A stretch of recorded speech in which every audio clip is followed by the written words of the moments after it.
today to tell you a story about a man named Mr. Davis. Mr. Davis is a resident of the state of Maryland. Mr. Davis is an author of a book. He is a jazz and country piano musician. Mr. Davis has Ku Klux Klan robes and hoods hanging up in his closet. Mr. Davis has been seen attending KKK rallies, events, and meetings. Now I want you to take a moment and picture in your mind what you think Mr. Davis looks like. Close your eyes. All right. Have you got it? Good. This is Daryl Davis. Surprised? Yes.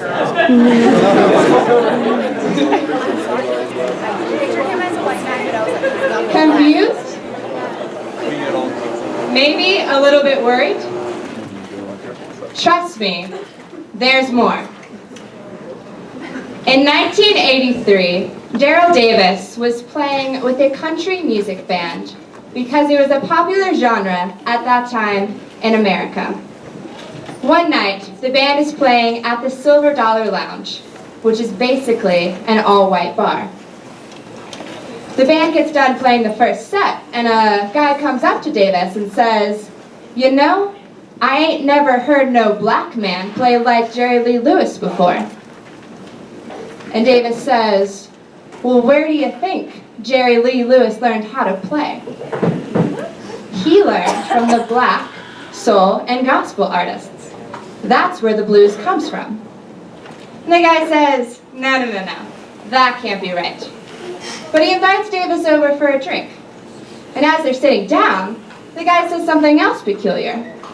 He says, "You know, this is the first time I've ever had a drink with a black man." And Davis, taken aback, says, "Well, why is that?"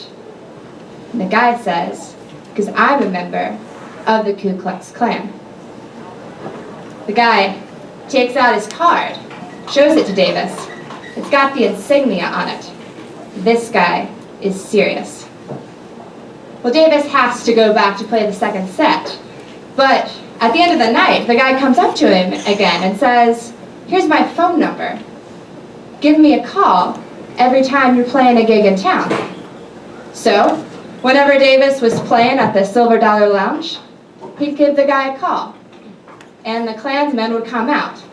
He'd bring his Klan buddies, and they'd sit back and watch the black men play like Jerry Lee Lewis. Well, eventually, Davis stops playing with the band, and he loses contact with the guy. But learning more about racism, Davis decides he wants to write a book.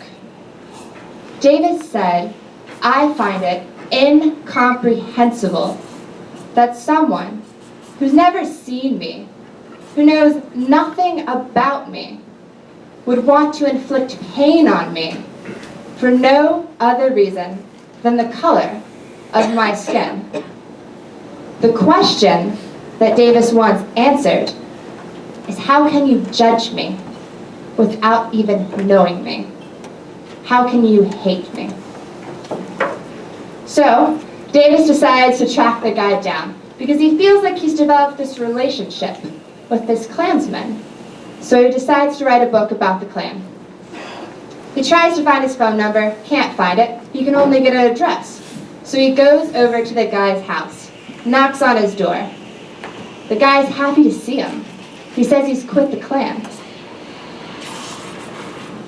Well, Davis needs to get the contact information of the Grand Dragon of the KKK, which in Klan terminology is the state leader. So Davis drags his information out from the guy. But in warning, the ex-Klansman says, "Davis, do not go over to Roger Kelly's house. Roger Kelly will kill you. So Davis has his secretary set up an interview during the week. And he tells her, do not tell Mr. Kelly that I'm black. Give him no reason to think that I'm black. If he asks, by no means lie to the man. So they set up the interview for above the Silver Dollar Lounge. And the day of the interview, Davis has no idea what Kelly is going to do when he sees him. So Kelly walks in. He's got his Nighthawk, which means bodyguard, with him. And Davis says, hi, Mr. Kelly. I'm Daryl Davis, and I'm here to interview you. Kelly looks at him, shakes his hand, and says, Mr. Davis, do you have any form of identification? So Davis pulls out his license. Kelly looks at it and says, Mr. Davis, I see you live on, and says Davis's address. This unnerves Davis, but he can't let it show. He cannot let the fear show. Because in the back of his mind, all he is thinking about is that ex-Klansman saying, do not go over to Roger Kelly's house. Roger Kelly will kill you. So Davis says, yes, Mr. Kelly, and you live on, and says says Kelly's address. Davis said that at that moment, the tension was so thick that they all began laughing at their ignorance. Well, the rest of the interview goes well. And at the end of it, Kelly gives Davis his card and says, keep in touch. Now Davis is thinking, why would I want to keep in touch with a Klansman? I didn't come here to make friends. I came here to write a book about how much they hate me. Later in the week, reflecting with his secretary, Davis says, you know, I rather like Roger Kelly as a person. I do not like what Roger Kelly stands for. We have more in common than what we have in contrast. In contrast, we basically have our differing views on race. But we agree upon a lot of things, like getting drugs off the street and reforming education. So, whenever Davis is playing in town, he gives Kelly a call. And Kelly comes over, always bringing his Nighthawk. Davis invites him to dinner at his house, and Kelly always comes. Eventually, Davis starts inviting some of his other black friends and Jewish friends to engage Mr. Kelly in conversation. He doesn't want Kelly to think that he's some exception. Eventually, Kelly comes over with no Nighthawk. He trusts Davis that much.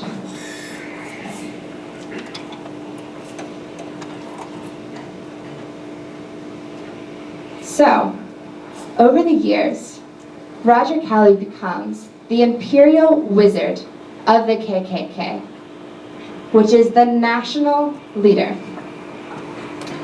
Davis is welcome and attends KKK rallies, meetings, and events, where he engages with Klans members in conversation.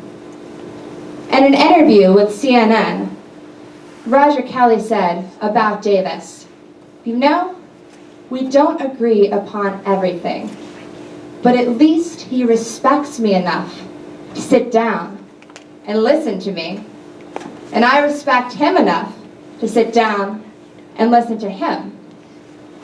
When asked if Davis had changed his views on the Klan, Kelly said, no. My views on the Klan have been cemented in my mind since a very young age.